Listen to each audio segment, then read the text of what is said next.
भारत माता की भारत माता की भारत माता की हम ये पावन धरती का बारंबार प्रणाम करित है।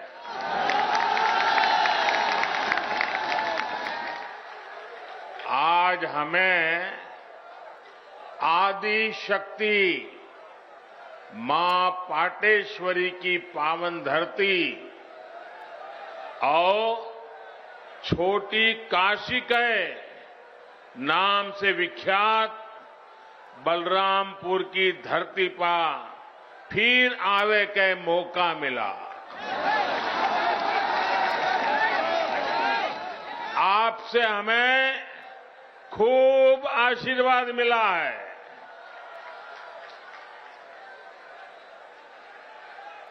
यूपी की राज्यपाल श्रीमती आनंदीबेन,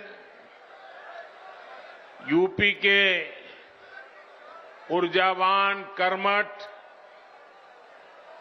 लोकप्रिय मुख्यमंत्री योगी आदित्यनाथ जी,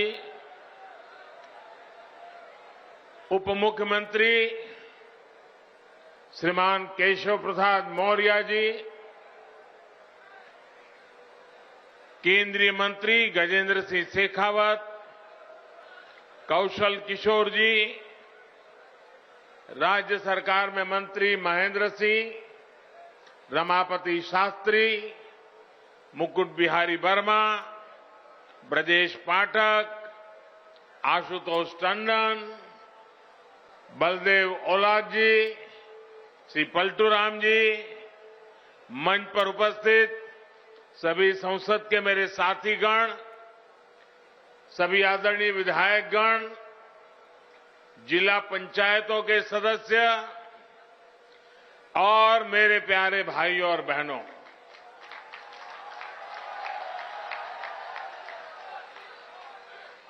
क्रांतिकारियों की इस धरती ने देश के स्वतंत्रता संग्राम में अपना अमूल्य योगदान दिया है।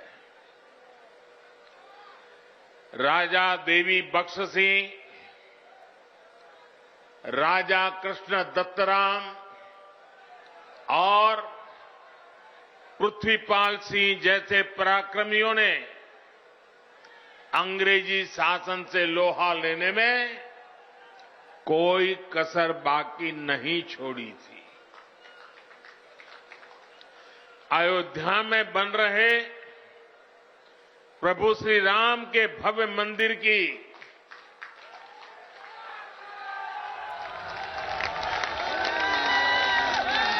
जब जब बात होगी, बलरामपुर रियासत के महाराजा पाटेश्वरी प्रसाद सिंह के योगदान का उल्लेख जरूर होगा। बलरामपुर के लोग तो इतने पारखी है कि उन्होंने नानाजी देशमुख और अटल बिहारी वाजपेयी के रूप में दो भारत रत्नों को गढ़ा है, उन्हें संवारा है। साथियों, राष्ट्र निर्माताओं और राष्ट्र रक्षकों की इस धरती से मैं आज देश के उन सभी वीर योद्धाओं को भी श्रद्धांजलि दे रहा हूं जिनका 8 दिसंबर को हेलीकॉप्टर हादसे में निधन हो गया। भारत के पहले chief of defence staff general Bipin Rawat ji का जाना हर भारत प्रेमी के लिए, हर राष्ट्र भक्त के लिए बहुत बड़ी क्षति है। जनरल बिपिन रावत जी जितने जांबाज थे, देश की सेनाओं को आत्मनिर्भर बनाने के लिए जितनी मेहनत करते थे, पूरा देश उसका साक्षी रहा है। एक सैनिक सिर्फ उसी समय तक सैनिक नहीं रहता जितने दिन वो सेना में रहता है। उसका पूरा जीवन एक योद्धा की तरह होता है। अनुशासन, देश की आन बान शान के लिए वो हर पल समर्पित होता है। गीता में कहा गया है, नैनम छिद्यन्ति शस्त्राणि नैनम दहति पावकः, ना शस्त्र उसे छिन्न भिन्न कर सकते हैं, ना अग्नि उसे जला सकती है। जनरल बिपिन रावत आने वाले दिनों में अपने भारत को नए संकल्पों के साथ वे जहां होंगे वहां से भारत को आगे बढ़ते हुए देखेंगे। देश की सीमाओं की सुरक्षा बढ़ाने का काम, बॉर्डर इंफ्रास्ट्रक्चर को मजबूत करने का काम, देश की सेनाओं को आत्मनिर्भर बनाने का अभियान, तीनों सेनाओं में तालमेल सुदृढ़ करने का अभियान, ऐसे अनेक काम तेजी से आगे बढ़ता रहेगा। भारत दुख में है, लेकिन दर्द सहते हुए भी हम ना अपनी गति रोकते हैं और ना ही हमारी प्रगति। भारत रुकेगा नहीं, भारत थमेगा नहीं। हम भारतीय मिलकर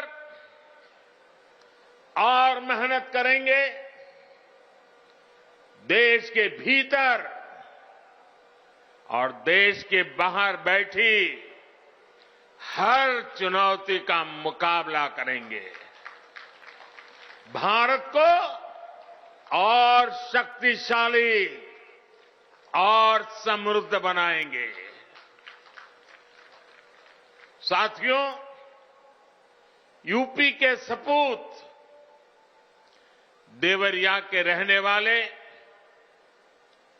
ग्रुप कैप्टन वरुण सिंह जी का जीवन बचाने के लिए डॉक्टर जी जान से लगे हुए हैं। मैं मां पाटेश्वरी से उनके जीवन की रक्षा की प्रार्थना करता हूं। देश आज वरुण सिंह जी के परिवार के साथ है।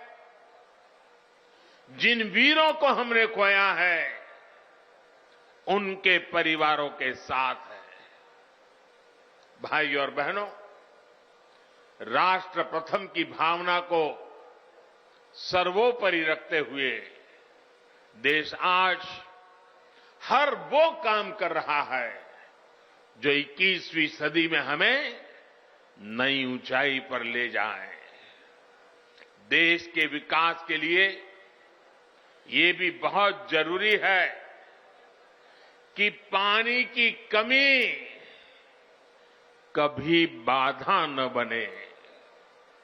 इसलिए देश की नदियों के जल के सदुपयोग हो, किसानों के खेत तक पर्याप्त पानी पहुंचे, ये सरकार की सर्वोच्च प्राथमिकताओं में से एक है। सरयू नहर राष्ट्रीय परियोजना का पूरा होना इस बात का सबूत है कि जब सोच ईमानदार होती है तो काम भी दमदार होता है।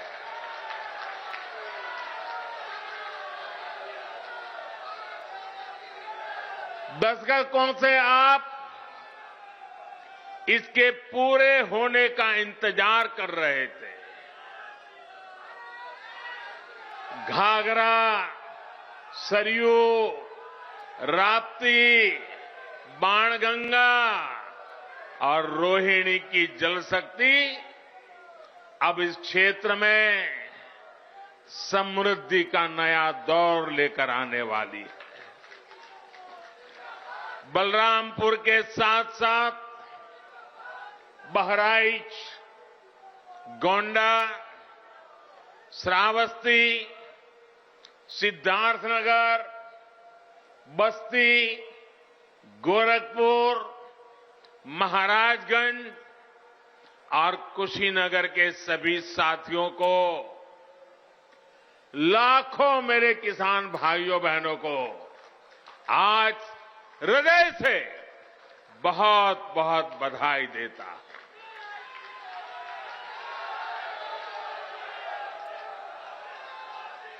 बारिश के मौसम में इस क्षेत्र में जो परेशानियां आती हैं उनका हल निकालने में इससे मदद मिलेगी। और मैं जानता हूं मेरे प्यारे भाइयों बहनों, हमारे यहां तो इतिहास गवाह है, अगर किसी ने प्यासे को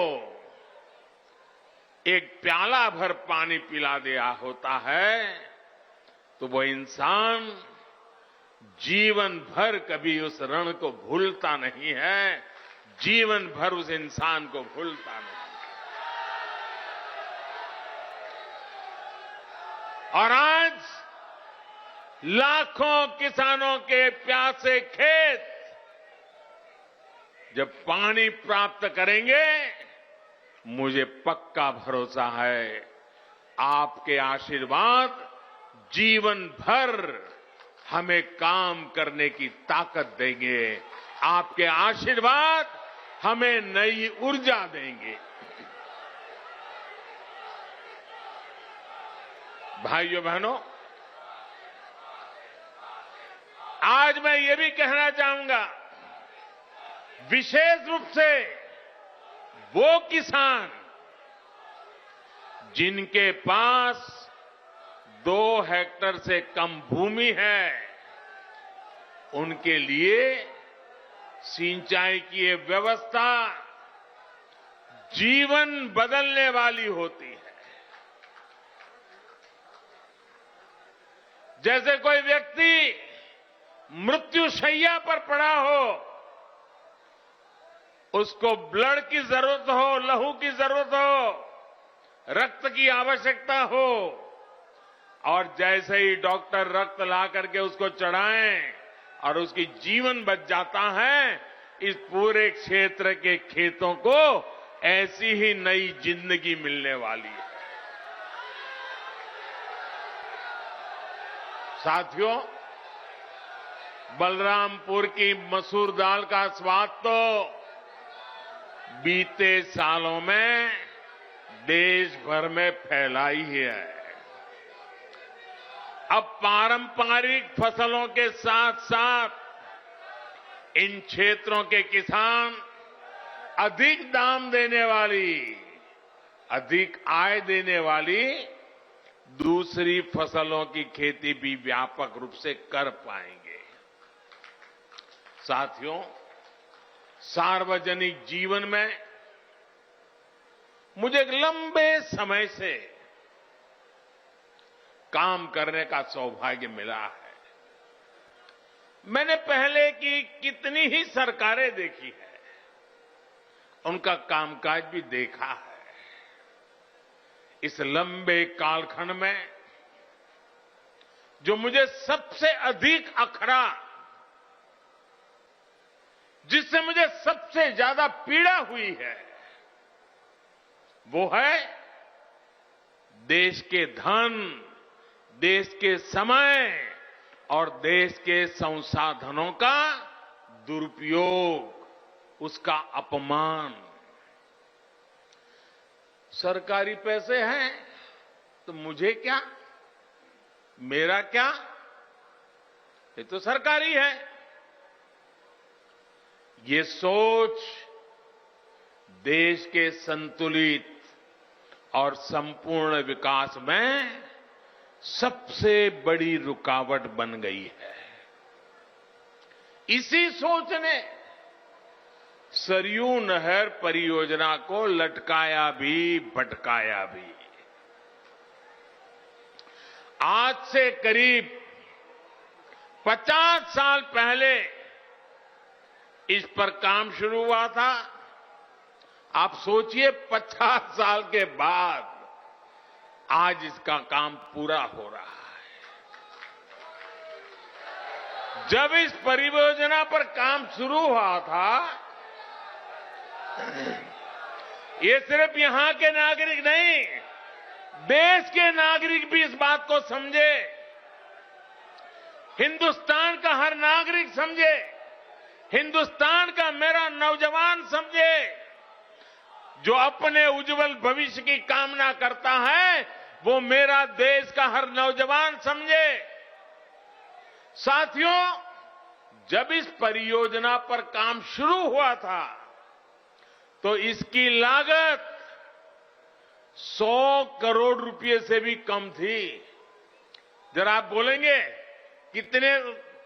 कितनी लागत थी उस समय जब शुरू होना था तब?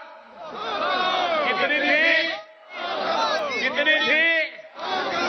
100 करोड़। और आज कहां पहुंचा मालूम है? आज ये लगभग 10,000 करोड़ रुपए खर्च करने के बाद पूरी हुई है। 10,000 करोड़। कितना? कितना? पहले होना था 100 करोड़ में, आज हुआ 10,000 करोड़ में। ये पैसा किसका था भाइयों? ये पैसा किसका था? ये धन किसका था? आपका था कि नहीं था? इसके मालिक आप थे कि नहीं थे? आपके मेहनत का एक एक रुपया सही समय पर सही काम के लिए उपयोग होना चाहिए था कि नहीं होना चाहिए था? जिन्होंने नहीं किया वे आपके गुनहगार है कि नहीं है? आपके गुनहगार है कि नहीं है? ऐसे लोगों को आप सजा देंगे कि नहीं देंगे? पक्का देंगे? मेरे प्यारे भाइयों बहनों, पहले की सरकारों की लापरवाही की 100 गुना ज्यादा कीमत इस देश को चुकानी पड़ी है। हमारे इस क्षेत्र के लाखों किसानों को भी अगर सिंचाई का यही पानी अगर 20 साल 30 साल पहले मिला होता, आप कल्पना कर सकते थे? अगर मेरे किसान के पास पानी होता, पिछले 25-30 साल में पानी उसके पास पहुंचा होता, तो वो सोना पैदा करता कि नहीं करता? देश का खजाना भर देता कि नहीं भर देता? अपने बच्चों की शिक्षा दीक्षा अच्छी कर पाता कि नहीं कर पाता? भाइयों बहनों, दशकों से इस देरी की वजह से मेरे यहां के किसान भाइयों बहनों का भी अरबों खरबों रुपयों का नुकसान हुआ है। वैसे साथियों, जब मैं आज दिल्ली से चला तो सुबह से मैं इंतजार कर रहा था कि कब कोई आएगा, कहेगा कि मोदी जी, इस योजना का फीता तो हमने काटा था, ये योजना तो हमने शुरू की थी।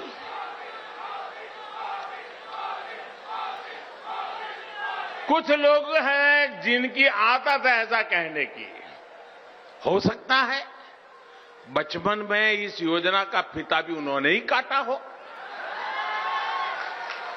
साथियों, कुछ लोगों की प्राथमिकता फीता काटना है, हम लोगों की प्राथमिकता योजनाओं को समय पर पूरा करना है।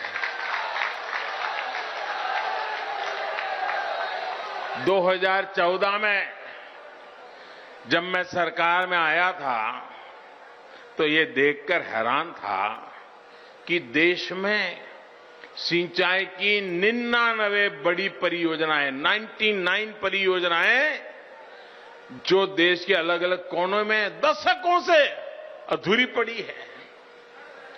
हमने देखा कि सरयू नहर परियोजना में कितनी ही जगहों पर नहरें आपस में जुड़ी ही नहीं थी, पानी आखिरी छोर तक पहुंचाने की व्यवस्था ही नहीं थी।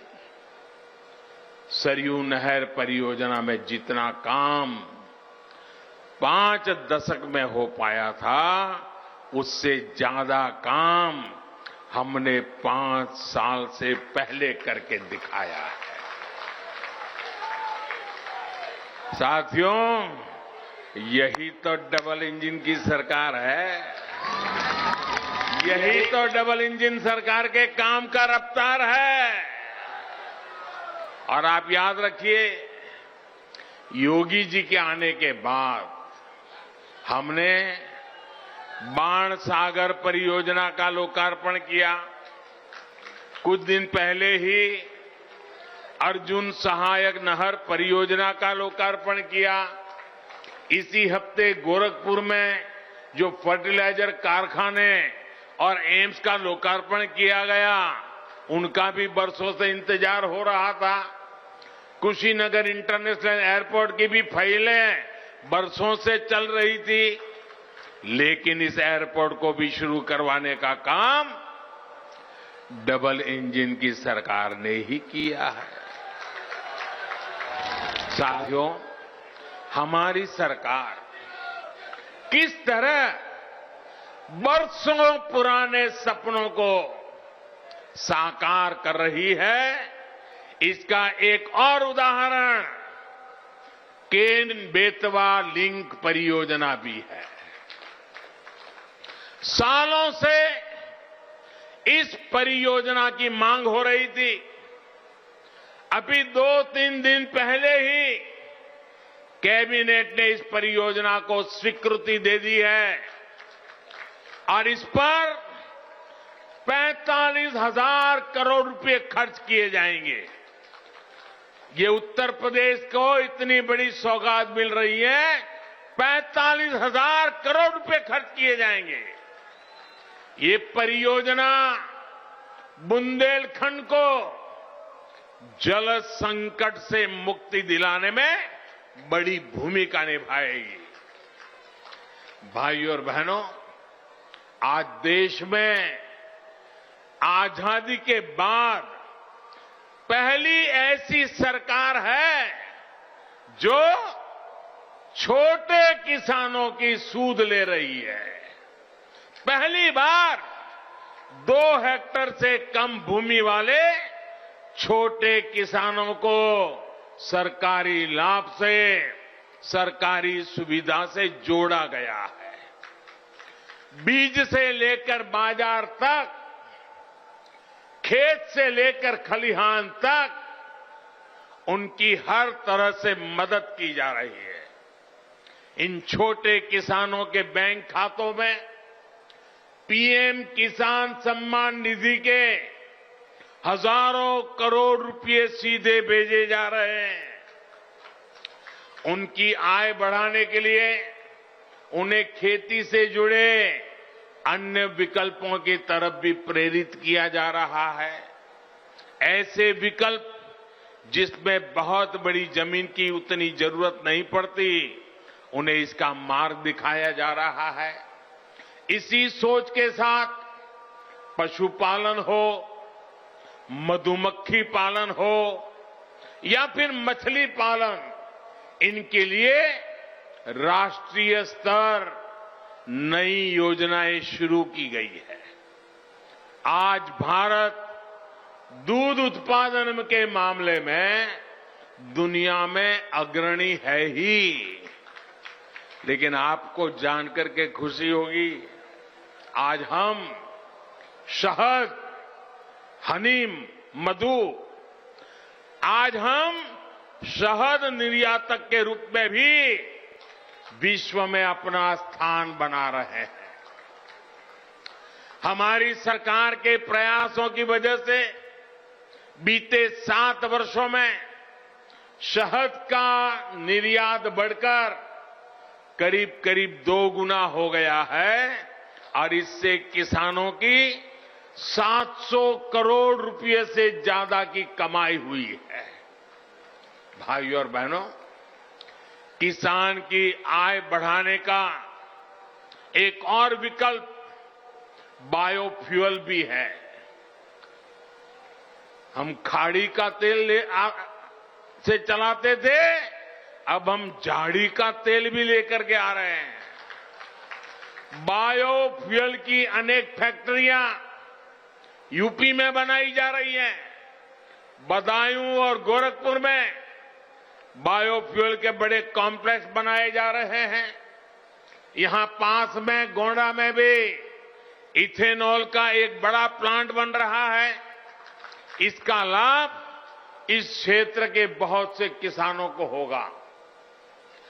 गन्ने से इथेनॉल बनाने के अभियान में भी यूपी अग्रणी भूमिका की ओर बढ़ रहा है।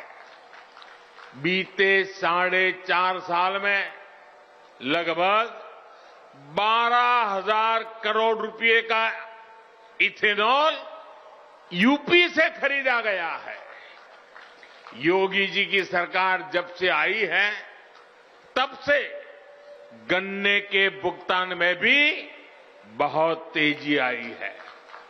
एक समय 2017 से पहले का भी था, जब गन्ना किसान सालों साल बकाया मिलने के लिए इंतजार करते थे।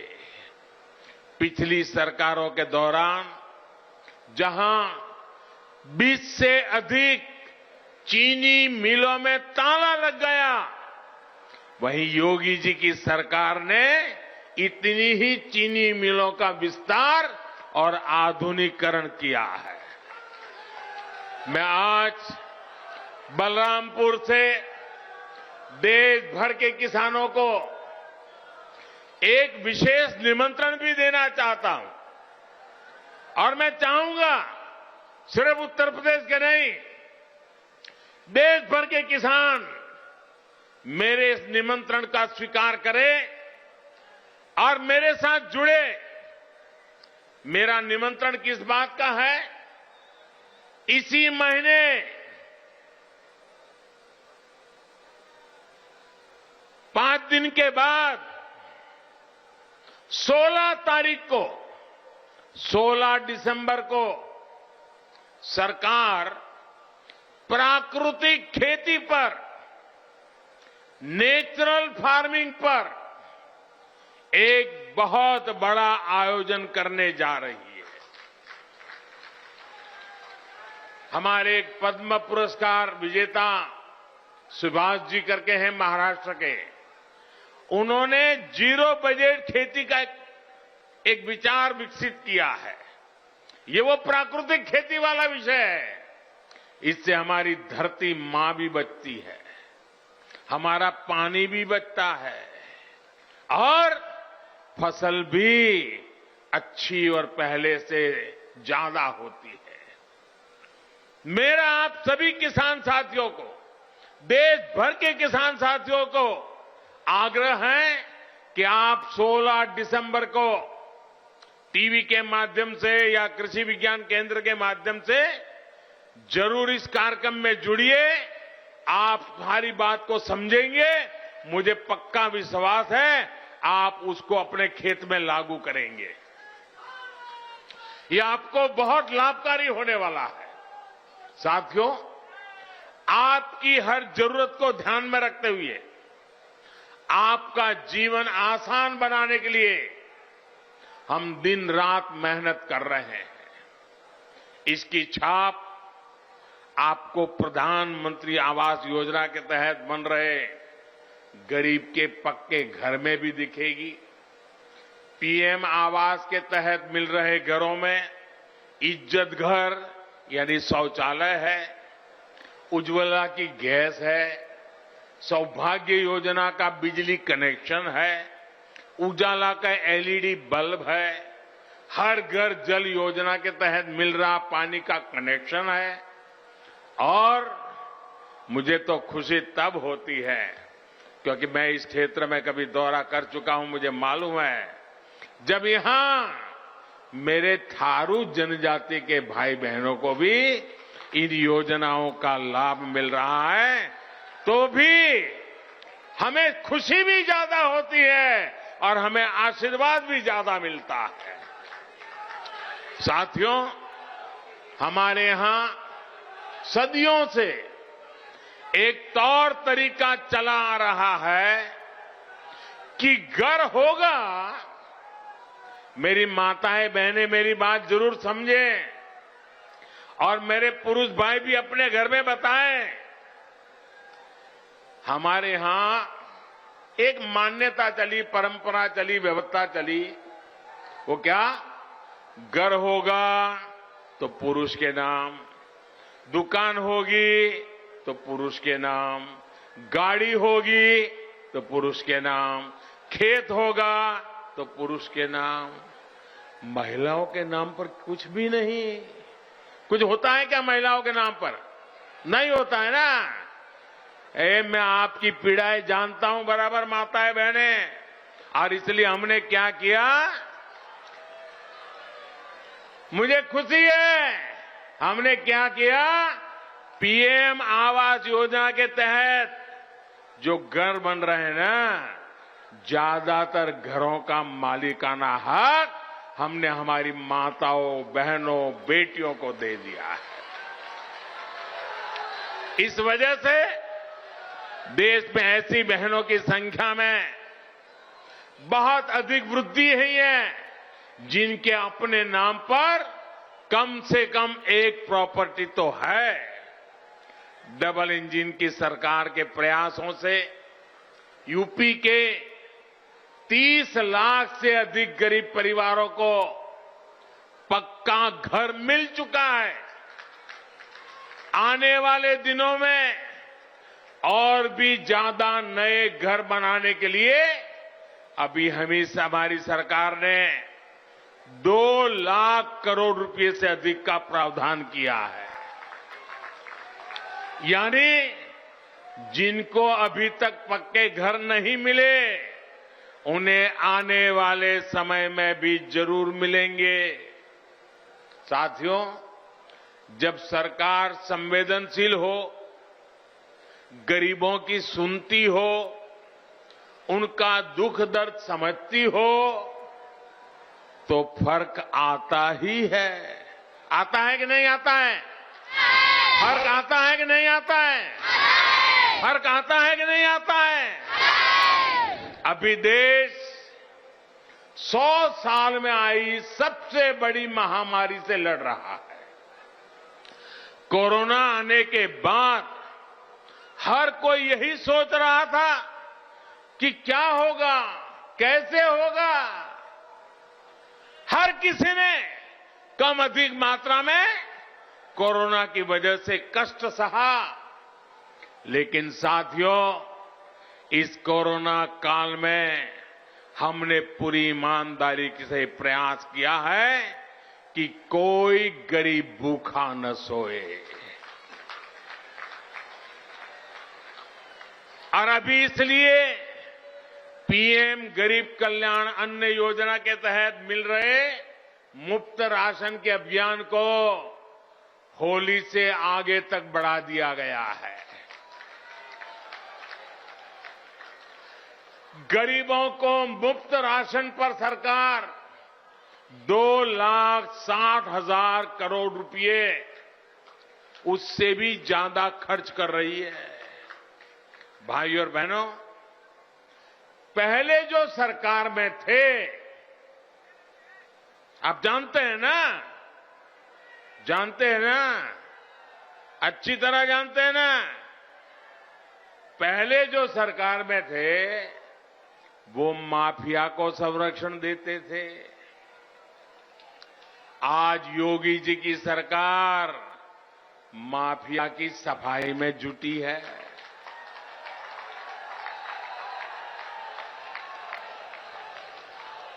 तभी तो यूपी के लोग कहते हैं फर्क साफ है। पहले जो सरकार में थे वो बाहुबलियों को बढ़ाते थे। आज योगी जी की सरकार गरीब, दलित, पिछड़े और आदिवासी सभी को सशक्त करने में जुटी है। तभी तो यूपी के लोग कहते हैं फर्क साफ है।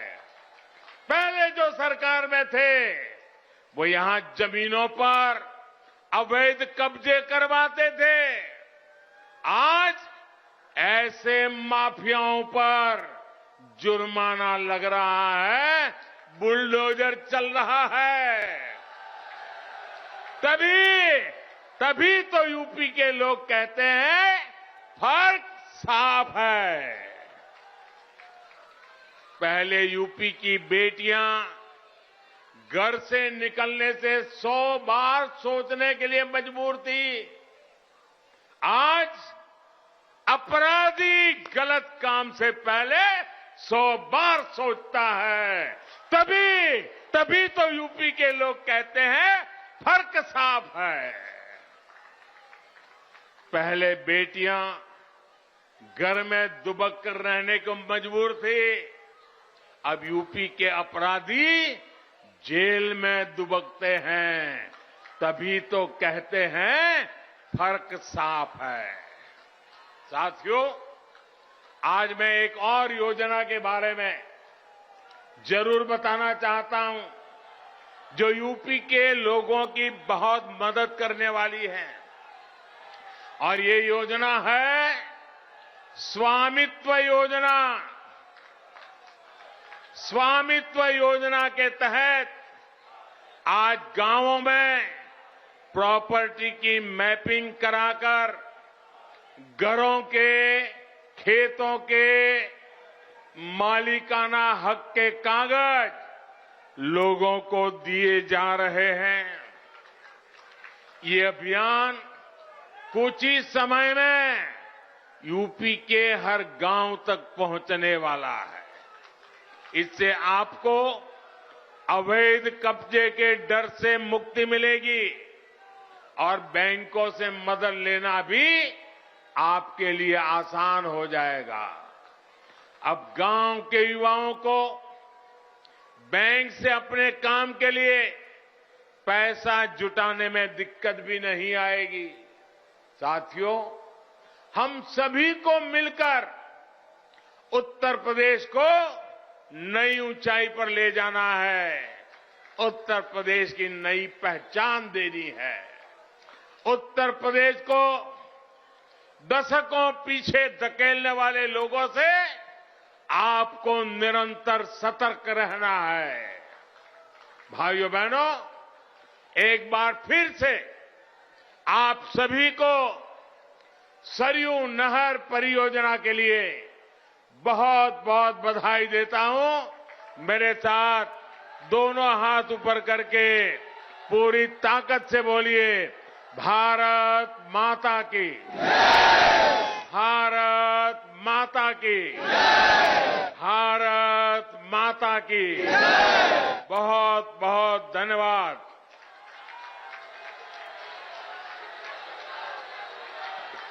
बहुत बहुत धन्यवाद माननीय आपके। सुना सरयू नहर परियोजना का उद्घाटन के अवसर पर प्रधानमंत्री नरेंद्र मोदी ने पूर्व की सरकारों पर दरअसल अनदेखी का आरोप लगाया। प्रधानमंत्री मोदी ने कहा कि अब जो यूपी में विकास हो रहा है वो दिख रहा है और अपराधी जेल में।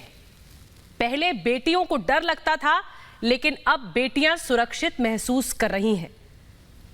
बड़ी बातें उत्तर प्रदेश को लेकर की। विधानसभा चुनाव से पहले पूर्वांचल पर किस तरह से प्रधानमंत्री की तरफ से ये अगुवाई की गई कि पूर्वांचल पर फोकस ज्यादा है, और इसीलिए ये जो परियोजना है, जो पहले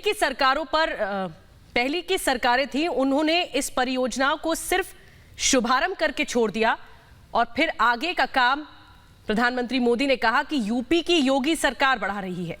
और 5 नदियों का समागम होकर जो सिंचाई परियोजना का लाभ पहुंचेगा वो 29 लाख से ज्यादा किसानों तक पहुंच पाएगा। ये यूपी सरकार का लक्ष्य है। दशकों का जो सपना रहा है उसको लेकर यूपी सरकार का